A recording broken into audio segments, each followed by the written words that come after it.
11/5/2026 रोजी Indapur police station येथे FIR दाखल आहे. तर पोलीस स्टेशन आणि पोलीस दल घटक प्रतिनिधी या अन्वये माननीय पोलीस निरीक्षक विलास नाळे सर हे तपास या गुन्ह्याचा करत आहेत. तर त्यांच्या आदेशान्वये आपणास भारतीय नागरिक सुरक्षा संहिता 35(3) प्रमाणे नोटीस बजावणे कामी आम्ही आता आपल्या कार्यालयात हजर झालो. मला एक गोष्ट सांगा साहेब, आम्ही बाबू बोत्रेला शेतकऱ्याच्या ऊसाच्या थकलेल्या बिलांचे पैसे मागितले, याच्यामध्ये आम्ही काय गुन्हा केला? काय गुन्हा केला सांगा? मला एक प्रश्न पडलाय. आता हा तिसरं ठिकाण आहे जिथं 29 तारखेच्या व्हिडिओसाठीच FIR आहे. याच्यात तारीख आहे 29 तारीख आहे इथं, आणि याच्या आधीचा एक FIR हा श्रीगोंद्याचा FIR, याच्यामध्ये बी तारीख म्हणजे पोलिसांच्या हिशोबाने 29, म्हणजे मी गुन्हा केला 29 तारखेला 29. मग एकाच प्रकारचा गुन्हा 17 ठिकाणी होऊ शकतो. मला हा प्रश्न पडलाय.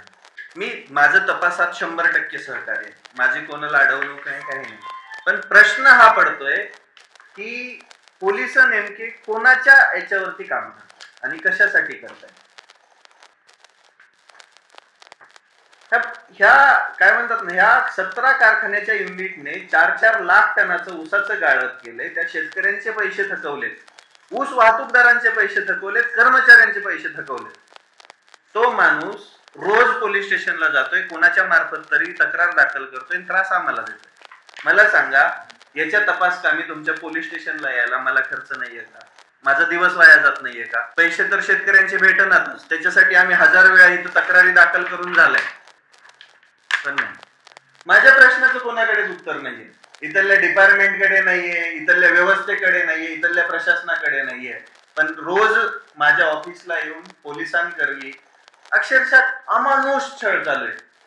हो का? माझ्या कार्यालयाच्या ठिकाणी सतत पोलीस आल्यानंतर माझ्या कामाच्या ठिकाणी कोण येणार आहे माझ्याकडे, माझ्याकडून काम करण्यासाठी किंवा माझ्या शेती संदर्भात काम करण्यासाठी? प्रत्येक ठिकाणी म्हणलं जाईल ना, आमची इज्जत गेलेली चालते, पण इज्जत कोणाची वाचवायची आहे? बाब्या बोत्रेची. ज्याने 25 तारखेला पैसे देण्याचा शब्द ठेवला होता तो पण नाही पाळला.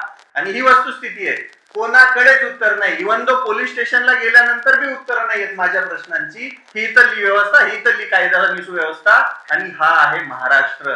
शेतकऱ्यांना आता तरी जागे व्हा, तुमच्यासाठीच लढत होतो. हा एवढा त्रास सहन केल्यानंतर बी जर तुम्ही आज बी जागे होत नसाल, तुम्हाला पैसे भेटले नाही तरी शांत बसत असाल, तर नेमकं लढायचं कोणासाठी हा मला प्रश्न पडतोय.